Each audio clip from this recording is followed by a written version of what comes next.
Right breaking news అయితే చూస్తున్నాం. ఆక్రమణలపై హైడ్రా అధికారులు ఒక పాదం మోపుతున్నారు. శంషాబాద్ మున్సిపాలిటీలో ఆక్రమణలపై చర్యలకు దిగారు. బెంగళూరు హైవేకు ఇరువైపులా భారీ హోర్డింగ్స్ ఏర్పాటును గుర్తించారు. అవి లిడ్ స్పేస్ సంస్థకు చెందిన భారీ యూనిపోల్స్ గా నిర్ధారించారు. అదేవిధంగా హైడ్రా కమిషనర్ ఆదేశాలతో అక్రమ హోర్డింగ్లను అధికారులు తొలగించారు. అక్రమ హోర్డింగ్స్ ను త్వరలోనే తొలగిస్తామని వెల్లడించారు.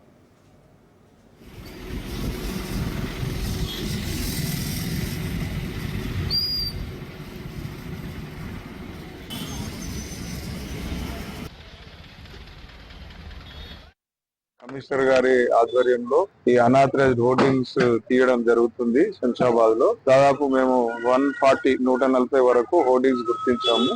ఈ రోజు నుంచి హైడ్రా కు సంబంధించిన సిబ్బంది మరియు వారికి కావాల్సిన సహాయ సహకారాలు మేము అందిస్తూ తీయడంలో మేము సహకరిస్తున్నాం.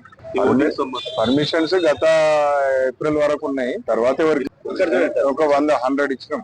మా ప్లేస్ లోనే ఉంది. పర్మిషన్ తీసుకొని హోర్డింగ్ పెట్టడం జరిగింది. కాకపోతే ఎప్పుడంటే దాదాపు 15 years బ్యాక్ గ్రామ పంచాయతీ ఉన్నప్పుడు తీసుకొని హోర్డింగ్ ఇన్స్టాల్ చేయడం.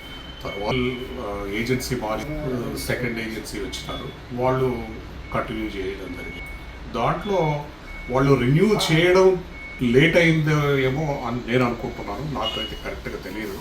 ఏదేమైనప్పటికీ వాళ్ళకు ఒక నోటీస్ ఇచ్చింటే వాళ్ళంతా వాళ్ళే తీసేసేవాళ్ళు. ఈ నష్టం జరిగేది కాదు. కంపెనీ ఇది లీడ్ స్పేస్ అండి.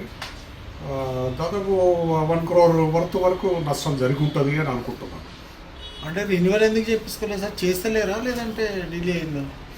టైమ్లీ రెన్యువల్ కాలేదు. ఒరిజినల్గా పర్మిషన్ ఉండింది 15 సంవత్సరాల క్రితం గ్రామ పంచాయతీ ఉన్నప్పుడు ఒరిజినల్గా పర్మిషన్ ఉండింది. ఎవ్రీ ఇయర్ రెన్యూ చేయడం జరిగింది. ఇప్పుడు లేటెస్ట్గా రెన్యువల్ కాలేదు.